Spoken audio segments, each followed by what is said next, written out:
Welcome to Six Count. I'm your host, Zara Wild, bringing you the voices and stories of jazz from Durham, North Carolina.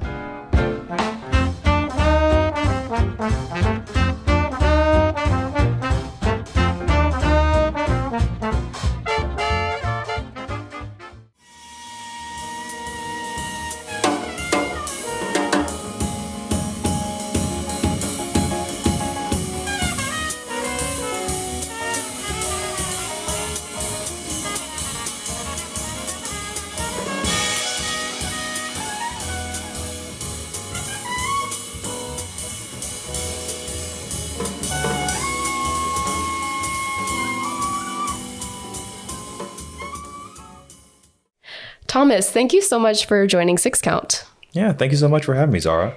And it has been a minute. I was doing a lot of international and domestic travel in the spring and summer, so it's really exciting to get back and was so happy that you were willing to be the first guest back in action.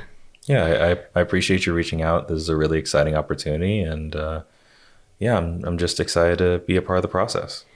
And so I actually met you at my house at my birthday party, but but it's because of your jam at the Congress Social Bar in Durham, because I saw that you were playing with Al and some other people I know, and just seemed like a cool, great musician. And I wanted to invite as many friends from the music community and swing dance community as well to my party. So I'm so glad that you came, and shout out to your friend Andrew, who showed up 45 minutes earlier than you and your twin brother Matthew. No, Andrew is on point. He's great. Nice. Known him forever. Is he a musician as well? No, he actually he's just a music appreciator. I've known him since like 5th grade, and he's just kind of like cool with whatever. Yeah. Very cool. And what about your twin brother Matthew? Yeah, he's a drummer. He's been playing for honestly even longer than me. Like ever since we were little kids, he was always tapping on something. And so he's kind of had a natural proclivity to the drums. Very nice. And do you often play together? You both doing jazz? Yeah, like whenever we're together, we're playing together. Right now he's attending North Carolina A&T, getting his political science degree. So he's in Greensboro, I'm in Raleigh. So he's not too far away, but he's far enough where we're not together all of the time. But when we are, it's nice to kind of get that natural lock in because we've been playing together forever. Whenever I lead a group, like he's my first call. If I can either nab him from Greensboro or, if he's on break or whatever, he's my guy. Very cool. And you do IT during the day, is that right? Yes. So share a little about that and what's the balance like between IT and then gigging at night? I actually matriculated as a computer science major because high school I was doing a lot of jazz and I was like, yeah, this is what I want to do for the rest of my life. I know this is what I want to do. I had some conversations with my parents and I was initially kind of mad at them because they were a little hesitant to agree with me. Because you said, I want to be a jazz musician full time? Right. But what I realized as we continued our conversations is that as much as I love jazz, I love technology as well. Like it's something that I've always been interested ever since I was a little kid. It's important, and I've learned this through the music as well. It's important to have a broad range of interests and to live a full life, and it all comes back into the music as well. So I started in computer science, and then I bounced around, did math for a little while because the credits lined up, and then then COVID hit, which I think was kind of an assessment period for everyone. Yeah, I was fortunate that my school had an individualized studies program where I could do some exploring of the university's resources and either come out having created my own major or having found something that suited what I was looking for. And so I ended up doing my major in business technology and minoring in music. The minor was almost accidental because I had just taken some ensemble courses and looked up one day and I was like, oh, I'm basically there. I'm basically there. I just have to take a musicology course and music theory course. And that was the minor. So I started working with this balance when I was in college at the University of Maryland, Baltimore County. Oh, wow. Yeah. If you follow basketball, college basketball specifically, we were the first school to beat a number 1 seed as a 16 seed in the NCAA tournament. So that's kind of like the school's claim to fame as far as like broad appeal, but it's also like a really strong STEM school. Okay. And then what brought you to the Triangle? I don't want to skip past what you were getting into with college, but was it to be closer to family since you mentioned your brother in Greensboro? Yeah, I'm from Fayetteville, but I was raised in Raleigh. My family's in Raleigh now. My grandma's in Hillsborough. So when I graduated from college, I was looking at my options for work and with life in general. And I felt that it would be a wise decision for me to come home, to be around my family and to rediscover the Triangle, which has been really fantastic. Yeah. I think we're so lucky to have a strong jazz community that is also filled with kind people. I can't speak as a musician, but at least from the conversations I've had, it feels like it's very collegial. Yeah, no, definitely. Like, I know I am very much the product of the time and effort that my mentors have put into me. Like you were saying before, like I play a lot with Al Strong, and he was, I think between him and Dr. Greg Gelb, who I've been playing with a lot more recently as well. Dr. Gelb kind of showed me a lot of jazz pre-1960, and Al showed me a lot of jazz post-1960. And so from the swing to the cooler. To the, the fusion, the hip hop influences, the Roy Hargroves, the Nick Paytons, etc. Having the two of them in my life, especially when I was in high school, when I met the both of them, really helped to give me a full picture of what jazz is, and more broadly speaking, what Black American music is. Bam. Yeah. Yeah. And where did you go to high school? I went to Cardinal Gibbons. Okay. Which is in Raleigh, yeah. And did they teach there? Is that how you kind of connected with them as mentors?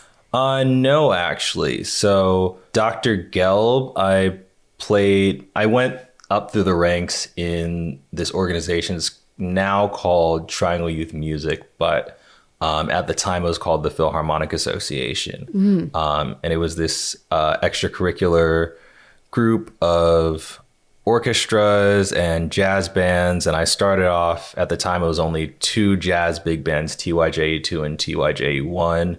And I started off in TYJ2, and as they grew, they added more bands. So I went up, essentially now the equivalent of TYJB, or I guess Triangle Youth Jazz Band, up to the Triangle Youth Jazz Orchestra, both of which at that point were directed by Miss Lisa Byrne, another one of my mentors.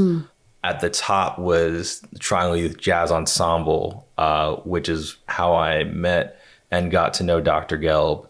That's kind of my big band and everything to the 60s Foundation. And then as far as Al is concerned, I met him, I guess, as I got familiar with going to jam sessions, and I eventually found myself at the rooftop at the Durham Hotel. He exposed me to a completely different sound that I had never encountered before, that jazz could be modern, that it could be locked in with the zeitgeist, with the spirit of the times. It could be primarily Black, which I had never really seen before. A lot of jazz nowadays has been dominated by white musicians, and there are a lot of fantastic white musicians that I absolutely love and respect, Dr. Gell being one of them. It's also really encouraging and really strengthening to see people who look like me and who have similar backgrounds and similar cultural experiences playing this music that people who came before us kind of innovated and created. It's been really fantastic, even as I've gotten older, to have both sides of that coin, and just to be able to bounce things off of them as well. Yeah. It's definitely something that has, frankly, fundamentally changed the way that I look at the music and how I interact with the world in my identity as a musician. I feel more like I'm cultivating and carrying on a legacy rather than just playing songs. It means something so much deeper to me now that I don't just see black and white photos of Louis Armstrong and Miles Davis, but I go to Congress every week and I play with Al Strong and I play with Larry Draughn, and I see the way that they're innovating in the music, and I take it all in, and I'm like, I want to do that. Yeah. Tell me more about that jazz jam. It's on Wednesdays from 7 to 9:30, and it has a great bar and beautiful outdoor space with the lights, and you're surrounded by brick, but then you look up at the sky and can see the stars, or there was a harvest moon that one night I went recently. But it struck me last night when I heard y'all play that it was just so improvisational and not casual, because you're, of course, giving your all at it, but very much you're co-creating together and even saying, hey, do you know this song? Let's figure it out as we go.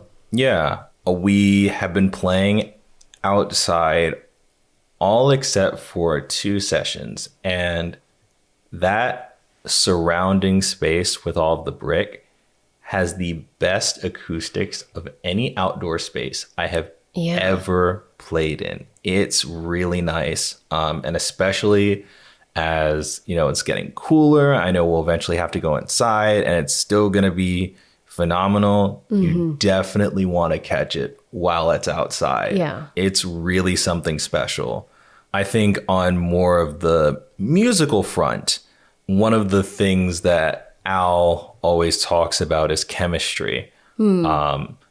I've played with Al since I was in high school. There was, of course, the break in college, but I played with him a little while when I was in high school. Prior to this session, I had never played with Holland before. Holland Majors. Yes, Holland Majors, who's our keys player. I had played with Geoffrey Ammons, who is our guitarist, but only at other jam sessions, so not really for an extended period of time. I had never played with Q before, who is, of course, the drummer. I think we're still learning a lot about each other's musical styles and leanings, especially as we explore song choice. We have a little group chat and we're going back and forth like, hey, do we want to play this? Do we want to play that? Like, outside of the jazz standard canon, which is just so much fun. It takes trust to build that chemistry, and that trust takes time to build up. And so I'm really proud that we've gotten to the point where all of us feel comfortable entering into the unknown and being uncomfortable and trying new things and letting one of us take the lead, any of us take the lead, and see where the music goes, or have a more democratic process, or even break down the nature of the time itself as we're playing, see where that journey goes. It is such an exciting process. It's something that I would say it feels very, very akin to what you see at the Kingfisher at that jam session. On Tuesday nights, led by Bean. Yes. Who is, oh my gosh. Amazing drummer. Yeah, absolutely world class. It's very much in that vein where we don't really know ahead of time where the music's going to go. And that is the most exciting part. Like there are no, we're just going to call some standards type nights at this session. We will push each other. We challenge each other. We lift each other up. And it's a nice balance between kind of the fire of, okay, let's really put in some work and push ourselves to the limit, but also on the other side of it, what the heck just happened? Like, how can we take what we just did and learn from it and continue to build on the musical and interpersonal relationships that we have? I really like what you're saying about how you have to work at the relationships, even if you all are talented in different ways and have practiced this for a really long time, but that you've worked to get that chemistry. Because from the audience side, we might just see a band cooking and just imagine like, wow, they just have the chemistry. But it's not always just you snap your fingers and act like you have performed together as a band for decades, but you've worked to really learn and listen, and even at the point where you know idiosyncrasies, as you said. Yeah. Yeah. I mean, I know we're at maybe month 4 or 5 of the session.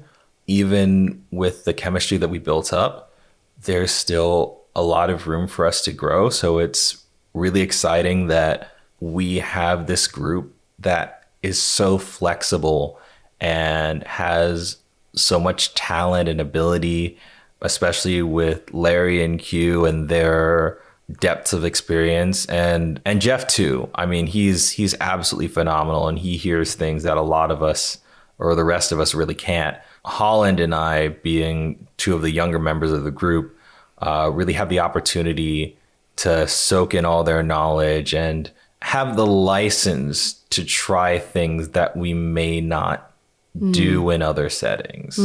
And last night you also whipped out the bow, and I was curious, how do you decide to do that? Well, it's a beautiful, slower song. Yeah. Well, most of the time, I think you've probably been to enough jazz performances to know the bow does not come out often for any bass player, or at least in jazz anyway. It's a little bit of a lost art, I would say, really playing with the bow. The most you'll see at most shows is someone just playing the last note when they really need to sustain. And that can be really gorgeous. And I do that sometimes too. There are times where I really want to draw out the resonant qualities of the instrument in a way that plucking the string just won't do. I kind of try to give myself permission to do that more frequently because I love the sound of it, and it's something that I'm always working on. I do have a little bit of a classical background.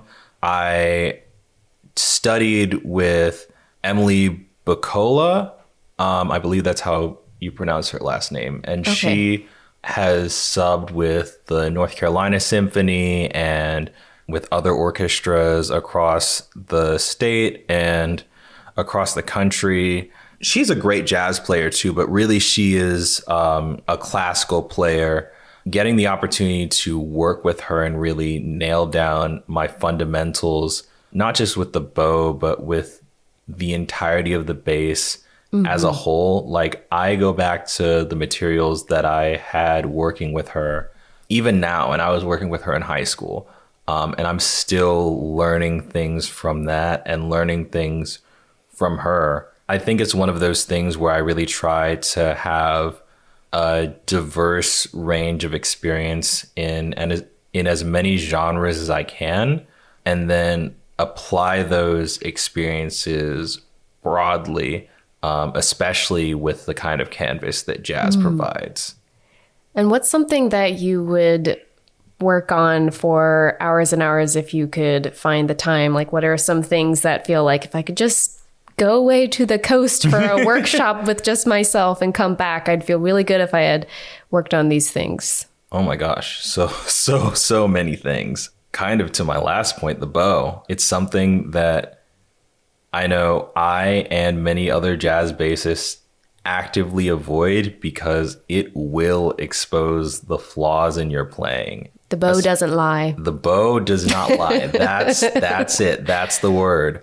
It's something that I look at not just as a practice tool, but as an extension of the instrument itself. And so that would definitely be part of it. I also want to take more time and do try to spend time learning as many songs as I can. Like I said before, more genres. Like I've had some exposure to Carnatic music, to Turkish music, to, some of these other styles from across the world. I would like to listen not just to their classical forms, which I think we are biased to with music education in the United States, but also their popular music. There's a lot to be learned about a place and the musicians by listening to what's popular, including here. And then I guess the other thing would be just to learn more instruments. I absolutely love cello. So that makes sense. Yeah. Either that or putting in more work on guitar would be probably my next instrumental venture. Probably those three things. Yeah. Plenty to work on sure. Always. Oh, yeah. It was the bass that I felt like made me listen to jazz music while dancing for the first time, because I just clearly remember I was just getting into swing dance in college and my partner stopped us dancing in the middle of a song and just started riffing to the bass. And I felt like the notes just kind of jumped out and I saw them, and it kind of clicked for me where I woke up to, I can hear that. I see that that's what he's dancing to. And since then, I feel like I became a better dancer, because sometimes I am trying to select the specific instrument that I want to be responding to. And so I feel like the bass has been special to me for that reason, because it just opened my eyes to listening for kind of the first time while dancing. Well, I mean, as a bass player, I appreciate that. But also, I think one of the things that I really appreciate and that I've appreciated over the past couple of years is I've had more experiences playing with dancers. It's unfortunately rare, I feel like, for jazz musicians to play with dancers, because jazz inherently, I think, has two sort of almost vestigial components from that musicians tend to ignore, and that it is a vocal music and it is dance music.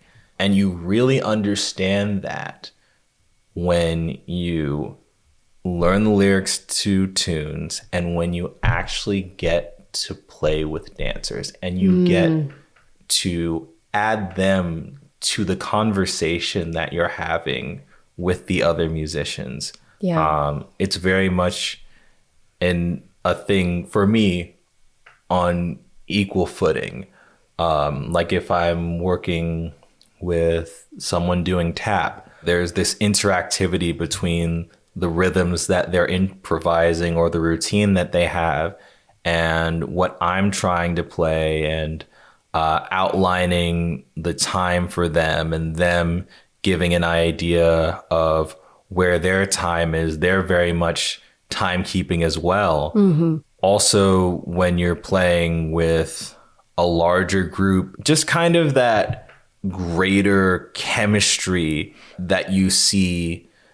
I mean, you have, of course, like fantastic chemistry with general audiences, but there's something specifically and particularly electric about getting to have dancers be a part of your conversation in the music. And it also encourages me, at least, to also move when I play. Boogie a little yourself. Right, yeah. I mean, playing an instrument is, by its nature, kinesthetic, but that there is this greater range of motion that is easy to not have exposure to, but the music swings harder, it grooves harder when you're actively moving to it and you're interacting with it physically and not just in your head and doing the translation of what's going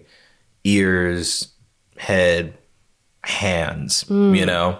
It's got that thump. Right, yeah. I love that. I really enjoyed dancing at the Missy Lane's Jazz Jam, and if it wasn't for you and Al encouraging me to go out there, I wouldn't have, because it felt ambiguous if dancing would be well received. But then as soon as I was, everyone was so fun, and it was really neat to see everyone come up for their solos and to just allow myself to react physically to what I was hearing was a really fun evening. Yeah, I think it's freeing to have someone from the audience like want to be a part of what we're doing. It like lightens up and brightens up the room to be able to interact with other people in that way that may be unfamiliar for most musicians. So I'd say do more of it. Nice. I say do as much as you can. I had just been saying that today was so cozy that I might just stay in. But now that we're talking, it's like, should we just go downtown? Right. To the North Carolina Central Jam on Thursdays there. Well, tell me about what you have in terms of where you want to be headed, not to make it careerist, but as a skilled musician, I'm sure that you are thinking of where you want to go. So what are some near future or in the next few years that you want to challenge yourself in? I think from that sort of career lens, I want to do more shows covering a wider range of places. I love playing in North Carolina. I have also loved playing in Baltimore. I've loved playing in New York. I had fantastic experience playing the Bahamas in partnership with the University of the Bahamas. That's a whole nother thing. Yeah. Can you share, can you share that story? How do you play with the University of Bahamas? So my good friend Imran Khan, who is a phenomenal saxophone player and also just cracked at IT as well. You know, he invited me along with a couple of other musicians to play with him in the Bahamas. We had the gig booked, flew there. It was the Easter weekend, and so it was phenomenal to wake up on Sunday morning to see the sunrise on the beach. And the night before, we got a little tour of the island from some of the professors, and they were also fantastic collaborators and running sound and sat in with us. And some of the students sat in, including one who was getting ready to graduate and go on to the Berklee School of Music, who's a phenomenal keys player. Yeah, it was just absolutely a wonderful experience, and I'd love to do more of those kinds of shows.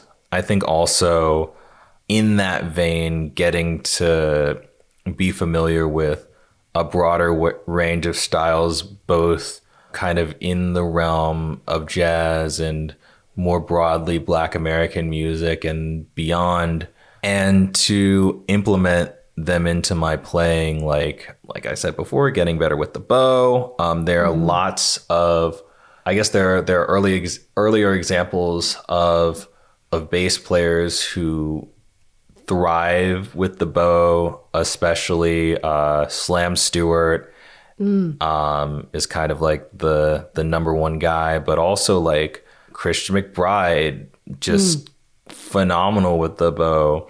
Carlos Enriquez, just world-class bow handler, I guess. And so, you know, continuing to build my skills as a musician, and to play on bigger stages as well, and to get the opportunity to entertain more people, and to allow my life broadly to grow my musicality. Like I said, I'm a big believer in having a holistic life and a full and balanced life. And so I think as I live the other aspects of my life, the non-musical aspects of my life, I hope to continue to translate those ideas into my playing, and to just be the best musician that I can be.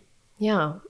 I like how you've referred to living in search of fullness and not just being one thing, because that is important. And to your point, the other things that you invest your time in, they don't exist in a vacuum, but often are creating inspiration for your artistic pursuits as well. Yeah. So I enjoyed watching you at Porch Fest with Dexter, and feel like I just see your name pop up all the time with lots of people. So I'm excited to see where you'll go next. I wanted to know who's on your recently played artists, and you took over the Spotify jam at the after party we had after Sharp 9, and I forgot to screenshot or save who you had put on because it was so good. Yeah, let me think. I have one of my Spotify playlists I was listening to on the way here. Is just kind of like a general late night playlist, but right now I was listening to Greetings to Idris by Sam Gendel and Sam Wilkes. It's a sax and bass album. It's phenomenal. But on this playlist, I have a lot of different stuff. I mean, I have some Count Basie. I have some Jazz and Lincoln Center, John Batiste, Georgia Smith, Matty J, Daniel Steezer, Gold Link, Lil Nas X. Yeah, The Real Group, when they did kind of I believe it was like a Swedish folk tunes album, Evan Marion, Bubby Lewis, like just a variety of genres. And this is just like how I relax. I'm always thinking about the value of people's experiences and how they shape their music, not just trying to listen to different styles for the sake of it, but really going after music that intrigues me. And pursuing it, not being afraid to go down the rabbit hole and dig into albums, dig into discographies. Like one day I discovered I really, really enjoyed Ariana Grande. I did not really consider listening to her music until I saw a video of her performing with Thundercat for Adult Swim. And I was like, oh, she's like a serious musician, and I had no idea. And I went down the rabbit hole and I saw videos of her in the studio and like doing vocal loops and creating harmonies. I got exposed to Victoria Monet, who works with her and does a lot of songwriting with her. And it's all because I had an open mind and I was just willing to take the plunge into things that I wasn't necessarily familiar with, but that just had that little bit of intrigue that it was worth it to dive in and see where it took me. Yeah, I like that a lot. The idea of letting intrigue be your kind of compass in this, even though you don't know where it's pointing to. Right. Yeah. Well, very cool. At that dinner, had some people over after Brad Lindy's show at the Sharp 9. We had Dave here, and y'all were all talking about Dexter Gordon stories, and I couldn't hear all of them because I was going back and forth and, doing the hosting thing. But I knew I was missing gold. And so I wanted to ask after the fact if there was any story, or if you have a Dexter Gordon story yourself. Angela Bingham's husband, Frank, was sharing about him having a droplet of sweat go on his head while pouring him wine, I think. Yes.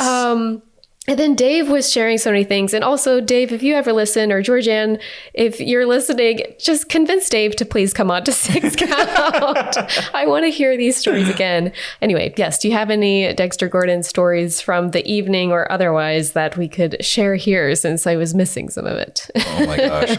I wish there was so much going on, but the sweat droplet story is definitely the one that I remember the most clearly, that they were walking up to serve wine and poured it into the glass, and the sweat droplet fell, and I think they ended up blaming it on someone else. He was looking around like, oh, who did that? The ceiling. Right. Right. So it's always special to be around folks who have been around the Masters. I think even being in that moment is something that I'll really treasure and continue to take with me, and that I'll try to replicate and have more times like that. Yeah. Always here for the hang, because I feel like the good conversations don't start until maybe 2 a.m. or something. Right.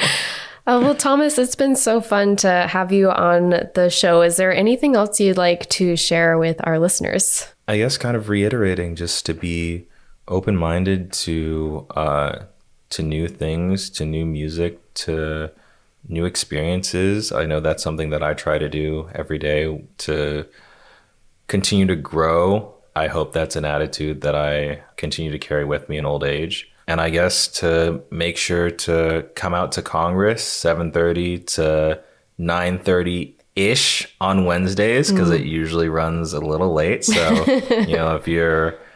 if you had a long day at work, you got dinner, you're caught up, and you're running late to the session, no sweat, you'll probably catch us anyway. But we have a really great time. It's something that is special, not just to me, but I think to Durham. It's a very particular sound and vibe. And I think as many people as possible should really come out, check out these local musicians who are, yes, in Durham, but have really traveled the world to gather the musical experiences that we're so lucky to take part in here in the Triangle. And we are recording on Halloween, and Yes. no matter what's happening with U.S. Congress, you can always come to Congress Social Bar in Durham and talk politics with Thomas there. Yeah.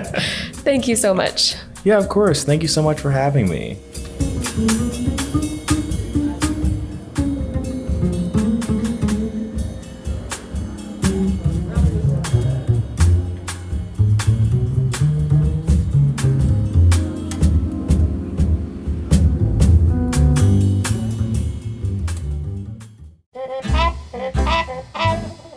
Thank you for listening to Six Count. I'm Zara Wild. You can let us know what you thought of the episode or recommend a guest by emailing us at sixcountpodcast@gmail.com or by finding us on Twitter or Instagram at sixcountpodcast. If you'd like to support our work in telling the story of jazz in Durham, you can make a gift to the show by following the link in our episode description. Thanks for listening.